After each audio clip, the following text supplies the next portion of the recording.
లంకా దహనానికి వానరసేన సిద్ధంగా ఉంది. మీకు అర్థమైంది కదా నా బ్యాక్‌గ్రౌండ్ చూసి ఎక్కడికి వచ్చామో, ఎవరిని ప్రశ్నలు అడగబోతున్నాం. ఇంకెందుకు ఆలస్యం వానర మూవీ టీమ్ మనతో పాటు ఉంది. వారితో మాట్లాడదాం. నమస్తే అండి.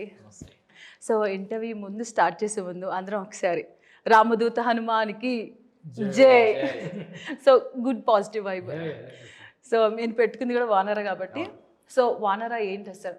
అంటే వాళ్ళు చేసే చేష్టలు ఉంటుందా, లంకా దహనం ఆ కైండ్ ఆఫ్ ఉంటుందా, లేదు సెంటిమెంట్ ఎలా ఉండబోతుంది అసలు ఆల్ టుగెదర్?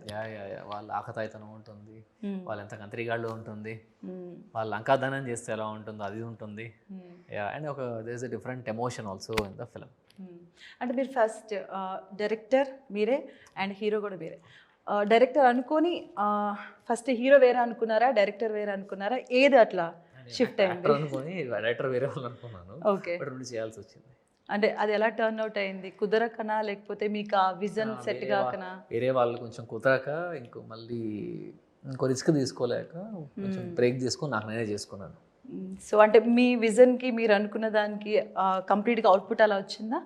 అబ్సల్యూట్లీ. ఎందుకంటే మనం విజనరీ వేరే అనుకుంటాం, స్క్రిప్ట్ వచ్చేసరికి వేరే ఉంటుంది, అవుట్పుట్ మళ్ళీ డిఫరెంట్గా వస్తుంది. Either good or bad. So ఆ విజన్కి ఎగ్జాక్ట్గా మీరు సెట్ అయింది. ఇంకో 10-20% ఎక్కువనే వచ్చింది నేను అనుకున్న దానికంటే.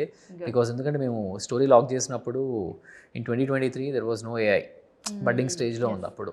సో ఈ రోజు ఉన్నంత యాక్సెసిబిలిటీ, క్యాపబిలిటీ లేవు దానికి. సో అప్పుడు మేము అనుకున్న రామాయణ ఎపిసోడ్ మొత్తము స్కెచెస్ త్రూ చెప్పేద్దాం అనుకున్నాం. ఓకే, బట్ ఈరోజు ఏఐ ఉంది కాబట్టి we're very thankful to AI. Easy, thankful. Easy కూడా కాదు చెప్పడం, ఎందుకంటే మాకు గ్రాఫిక్స్ బడ్జెట్లో ఆల్మోస్ట్ 90% తగ్గిపోయింది. ఓకే, మేము అనుకున్న బడ్జెట్కి కూడా. సో బడ్జెట్ కూడా తగ్గిపోయింది. ప్రొడ్యూసర్కి పెద్ద రిస్క్ అంతగా లేదా ప్రొడ్యూసర్ గారు?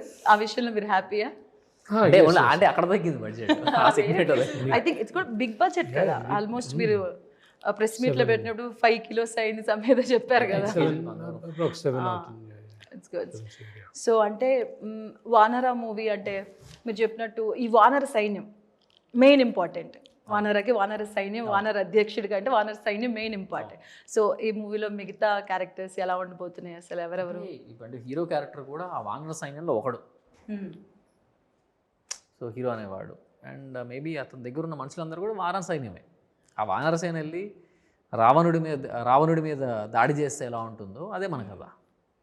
అంటే టీజర్ కానీ ట్రైలర్ కానీ చూసేటప్పుడు ఒక బైక్ నుంచి దానికి మొత్తం కథ, దానికి మీరు వానర అంటే ఒక సూపర్ న్యాచురల్ పవర్ మీతో పాటు వెంబడి ఉంటుంది. దీన్ని క్యారీ చేయడం, ఆడియన్స్కి దాన్ని ఎక్కించడం అనేది చాలా రిస్క్తో కూడుకున్న సబ్జెక్ట్. సో దాన్ని ఎలా టాలీ చేశారు అసలు? అంటే ఇది సోషల్ ఫ్యాంటసీ కాదండి, సూపర్ పవర్స్ ఏమి ఉండవు ఎవరికి.